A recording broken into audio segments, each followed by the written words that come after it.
Hello, ഇന്ന് കുറച്ച് ചെമ്മീൻ കിട്ടിയിട്ടുണ്ട്. അപ്പോൾ മാങ്ങ സീസണിൽ ചെമ്മീനും മാങ്ങയും കൂടെ അരച്ചു കൂട്ടാമെന്ന് വിചാരിച്ചു. ഞാനെല്ലാം അമ്മയാണ് ഉണ്ടാക്കുന്നത്.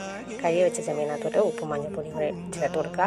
പിന്നെ കുറച്ചധികം പച്ചമുളക് ചേർത്ത് കൊടുക്കുക. അമ്മ കുറച്ചധികം ചേർക്കുന്നുണ്ട്. നമുക്ക് അരച്ചു കൂട്ടിന് പച്ചമുളക് കുറച്ചധികം ചേർക്കുന്നതാണ് ഇഷ്ടം.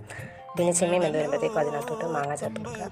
പുളിക്കനുസരിച്ചിട്ടുള്ള മാങ്ങ ചേർക്കുക. ഞങ്ങളുടെ വീട്ടിൽ പുളി എല്ലാവർക്കും വേണം, അത് കാരണം അധികം മാങ്ങ ചേർക്കുന്നുണ്ട്. മാങ്ങ നല്ലപോലെ വെന്ത് വന്നിട്ടുണ്ട്. ചെറുതായിട്ടൊന്ന് ഉടച്ചു കൊടുക്കുന്നുണ്ട്. പിന്നെ അതിനകത്തോട്ട് അരപ്പ് ചേർക്കുക. തേങ്ങ ചിരകിയതിനകത്ത് ഉപ്പും മഞ്ഞൾപ്പൊടിയും ഇച്ചിരി മുളക് പൊടിയും കൂടെ ചേർത്ത് അരച്ചെടുക്കുക. ആവശ്യത്തിനുള്ള വെള്ളവും കൂടെ ചേർത്ത് നന്നായിട്ടൊന്ന് ഇളക്കി കൊടുക്കുക. അമ്മ ഉണ്ടാക്കിയ കറിയായ കാരണം നല്ല ടേസ്റ്റ് ഉണ്ടായിരുന്നു. അല്ലെങ്കിൽ അമ്മമാരുണ്ടാക്കുന്ന കറികൾക്ക് ഒരു പ്രത്യേക ടേസ്റ്റാണ്. അപ്പോൾ തത്തേല വന്നിട്ടുണ്ട്. അപ്പോൾ അത്രയേ ഉള്ളൂ. ഇനി അതിനകത്തോട്ട് കടുക് വറുത്ത് ചേർത്താൽ മതി.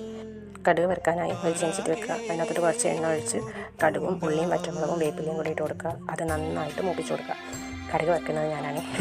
അപ്പോൾ അത് മൂത്ത് വന്നതിന് ശേഷം കറിക്കകത്തോട്ട് ഒഴിച്ച് കൊടുക്കുക. എന്നിട്ട് നന്നായിട്ട് ഇളക്കുക. കറി ഇരിക്കും തോറും കുറുകി വരും. ഞങ്ങളുടെ വീട്ടിലെല്ലാവർക്കും ഇഷ്ടമുള്ളൊരു കറിയാണ് കേട്ടോ ഇത്. അപ്പോൾ ഇന്നത്തെ വീഡിയോ ഇത്രയേ ഉള്ളൂ. ഓൺ വോയിസിൽ വീഡിയോ ഇടാൻ മടിയാണ്, വേറെ ഒന്നുമല്ല, എനിക്ക് സംസാരിക്കാൻ അങ്ങനെ അറിയത്തില്ല.